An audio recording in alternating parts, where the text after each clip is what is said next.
நாராயணீயம் 95வது தசகம் தியானயோகம். आदौ हैरण्यगर्भीं तनुमविकल जीवात्मिकामास्थितस्त्वं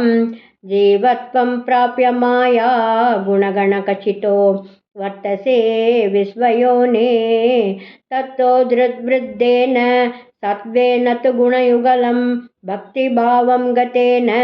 चित्वा सत्त्वं च हित्वा पुनरनुपहितो वर्तिता हे त्वमेव स्वत्वोन्मेषात् कदाचित् खलु विषयरसे दोषबोधेऽपि भूमन् भूयोपेषु प्रवृत्तिः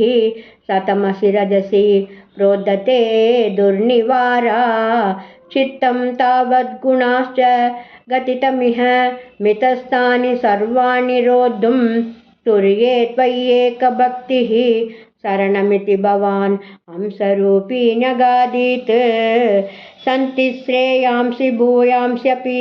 रुचिभिदया कर्मिणां निर्मितानि क्षुद्रानन्दाश्च शान्ता बहुविधकतयः कृष्णतेभ्यो भवेयुः त्वं चाचक्यातशक्ये ननु महिततमां श्रेयसां भक्तिमेकां त्वद्भक्त्यानन्दतुल्यः खलु विषयजुषां सम्मदकेन वा स्यात् त्वद्भक्त्या तुष्टबुद्धे सुखमिह शरतो विच्युता सस्य चासाः सर्वास्यु सौख्यमय्यः सलिलकुहरगस्येव तोयैकमय्यः सोऽयं कल्विन्द्रलोकं कमलजभवनं योगसिद्धिश्च हृद्याः नाकाङ्क्षत्येतदास्तां स्वयमनुपतिते मोक्षसौख्येऽप्यनीहः त्वद्भक्तो बाध्यमानोऽपि च विषयरसैरिन्द्रियाशान्तिहेतोः भक्तैवाक्रम्यमाणैः पुनरपि खलु तैर्दुर्बलैर्नाभिजय्यः सप्ताचिर्दीपिताचिर्दहति किल यथा भूरिदारुप्रपञ्चं त्वद्भक्त्योगे तथैव प्रदहति दुरितं दुर्मदत्वेन्द्रियाणां चित्ताद्रिभावमुद्घैर्वपुषि च पुलकं हर्षबाष्पं च हित्वा चित्तं शुद्धेत् कथं वा किमु बहुतपसा विद्यया वीतभक्तेः त्वद्गाता स्वादसिद्धाञ्जन सततमरिमृज्यमानोऽप्यमात्मा चक्षुर्वत्तत्वसूक्ष्मं भजति न तु यतता व्यस्तता तर्ककोट्या ध्यानं ते शीलयेयं समतनुसुख बद्धासनो नासिकाग्र